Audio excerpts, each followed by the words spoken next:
Welcome back, everybody. This is Eric here with Iraq Veteran 8888. All right, I got some more 2A news for you, and my phone went off the other night, and I got a text from John Crump, and he sent me this article, and there was really no context other than, here's the article, and I kind of put two and two together that this was some news that we probably wanted to share. And I always look forward to doing a read from an Ammo Land article. And of course, this one is written by no other than Mr. John Crump. And he is such a great dude in the 2A community. And he's so well connected and knows what's going on and really keeps his ear to the ground. And I just want to say a great job on Ammo Land's part and John Crump and all the contributing editors over at Ammo Land. They really are a great group of people. And a big thanks to them for publishing some of my op-eds occasionally when I want to pin an opinion as well. They will publish my op-eds. So big thanks to them for supporting what I do as well. So great group of guys. Definitely check them out over at Ammo Land and make sure you're following John Crump's writing. We're going to get into this one. It's called, let's see, Documents Prove the ATF Flip-Flops on NFA Definitions. Wow. This has to do with the AutoKeyCard fiasco, which I will admit we haven't really discussed a ton, so this will be a great opportunity for me to weigh in on this situation. We will get into this article. Before we get started, I would like to thank our friends at Griffin Armament for supporting our videos. They are a veteran-owned and operated suppressor company. They make some of the most awesome cans you could ever expect to get. Their mounting systems are fantastic. They've got a ton of different options. And I'll tell you, their Instagram page is pretty awesome too. So make sure you're following them over there. They got a bunch of awesome gunplay. They show off some really cool machine guns and stuff, which is always fun. But they're just a very forward-thinking company. They got some awesome tech, fair prices. And again, you know, they employ a lot of veterans. And I really appreciate the support that they've sent our way on the channel here. And it really helps us keep these articles pumping out to you, the 2A news, all of our content. So a big thanks to Griffin for supporting our efforts and doing us a good solid on that. So check them out and tell them we sent you. All right, let's get into this. AutoKeyCard.com seized by the ATF. Owner arrested for selling a drawing. Wow, that's pretty telling. If you don't know what it is, look it up. The AutoKeyCard, it's basically a little metal credit card looking kind of thing, and you can punch out some lightning links and put them together. Now, of course, it's just meant for illustrative purposes. It's not necessarily, I mean, if you assemble it, you're breaking the law, but let's get into this. It's pretty interesting, okay?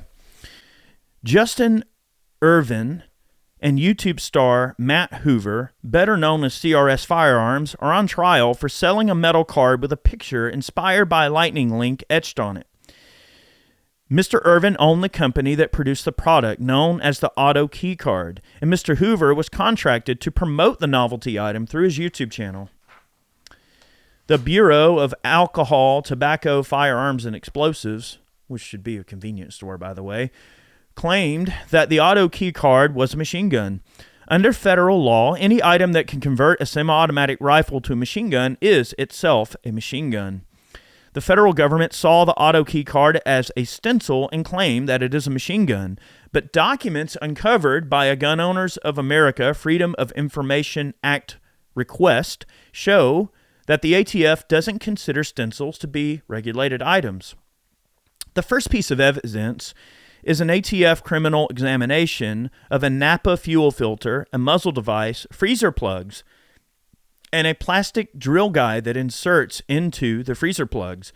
The owner was going to use those items to create a suppressor. The ATF examined these items and determined them not to be a suppressor. Suppressors are regulated under the National Firearms Act, just like machine guns. The second letter that GOA gave to Ammo Land News shows that ATF's Firearms and Ammunitions Technology Division doesn't consider a lightning link to be a machine gun unless both parts are present. A lightning link consists of two parts. The letter shows the more significant portion of the item was examined. If both parts must be present and formed to the correct size, as the ATF stated in previous documents, then how can the federal government charge the two men with selling machine guns? The letter shows an agency with an almost schizophrenic approach to classifying items. The problem is that the ATF relies on a holistic approach to classifying things. There are no set standards.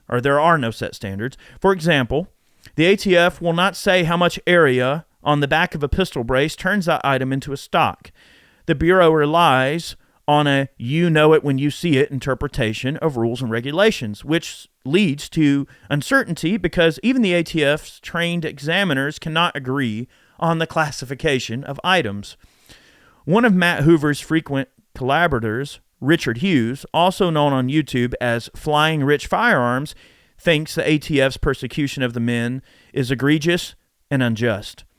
Firstly, the ATF's enforcement practices have been overly aggressive, often resulting in undue hardship and harm to law-abiding citizens and businesses, Mr. Hughes told AmmoLand News. The agency's heavy-handed approach, including aggressive raids and seizures, have been known to disproportionately impact innocent individuals and legitimate businesses, creating unnecessary disruption and damage. Sorry, my little cord got in the way and I couldn't read it there. Furthermore, the ATF's inconsistent interpretation and application of regulations and laws have caused confusion and uncertainty for firearms owners and industry members, Mr. Hughes continued. The lack of clear guidance and inconsistency in regulatory enforcement has resulted in unnecessary burdens, legal battles, and unwarranted penalties for law-abiding citizens. Of course, that's the plan, right, from the very get-go. This uncertainty has real-world effects. Mr. Irving and Mr. Hoover are looking at lengthy prison sentences, even though it seems that some ATF employees would agree that the men did nothing wrong. The greatest travesty is for Hoover, who never sold a single AutoKeyCard and just advertised it on his popular YouTube channel. Mr. Hoover has maintained that he spoke to his local ATF field office before taking the sponsorship, and they assured him the product was legal. Mr. Hoover made these claims long before the ATF arrested him or Mr. Irvin. Wow. Mr. Hoover and Mr. Irvin are currently on trial in federal court in Jacksonville, Florida. Both men maintain their innocence. And of course here, I'm going to show you some pictures of these documents that were sort of leaked, I guess, from the ATF. They may be public record. Well, they are public record because we did the Freedom of Information Act request and we got these records. It's just disingenuous the way that all this stuff is done. You know, it's always done under the guise of, well, we're going to throw spaghetti at the wall and we're going to see what sticks, right? You know, they may know that the charges aren't going to stick, but it's just more about the optics of the situation. They want to create the optics that, well, we're in charge and we know what we're doing and we're regulating these things and we're doing our part. Like that's their whole sort of methodology, is that even if none of the charges stick, they're achieving what their handlers are wanting them to do. And their handlers are wanting them to apply everything by the letter to the strictest way that they can possibly do it. Now what that high level of let's just say, strictness may apply for one person may not be what another person thinks. One ATF agent may go, oh, that's a little bit of a stretch to call that a machine gun. Well, George, are you sure this is cool? And then, of course, the activist ATF agent, George, goes, oh, it's okay. We're going to throw the book at him. And, if the guy's innocent, then the court will sort it out. They may even know that the end result is going to be that these guys are completely innocent of any wrongdoing. They're not guilty of any wrongdoing. But the point is that what our country has kind of become when it comes to our legal processes, it's almost like the accusation is actually the punishment, even though they know that that the crime you're going to get off scot-free. But how much money are you going to spend fighting it? How much is your business going to get dragged through the mud? Your name get dragged through the mud? Your professional circumstances could change because, oh, well, nobody wants to do business with a person that has been, investigated by the feds and had to go to court and for a felony charge. So we've entered this very dangerous area with our republic where the accusation is actually the punishment. And that's scary. Look at what they're doing to Trump. Now, I don't mean to get into this situation with Alvin Bragg and all that, but the point is, look how many times they tried to throw the book at Trump. Look how many times they're throwing the book at someone like Andrew Tate or Kanye West or any number of people that would be even remotely conservative. You notice that the system will throw the book at those people, right? But how many people on the more leftist end of the equation do you see having the book thrown at them? So it's really about character damage. It's about them damning you personally, financially, entrepreneurially. Like they don't want you to be able to compete in ideas, in business, in thought, in political realm, especially in the political realm. So this becomes more of a war of ideas, a war of attrition that is involved in the accusation being worse than the actual punishment could ever be. And that's a scary place. That's not something we should support. And I think that it's great the work that GOA is doing on the federal level.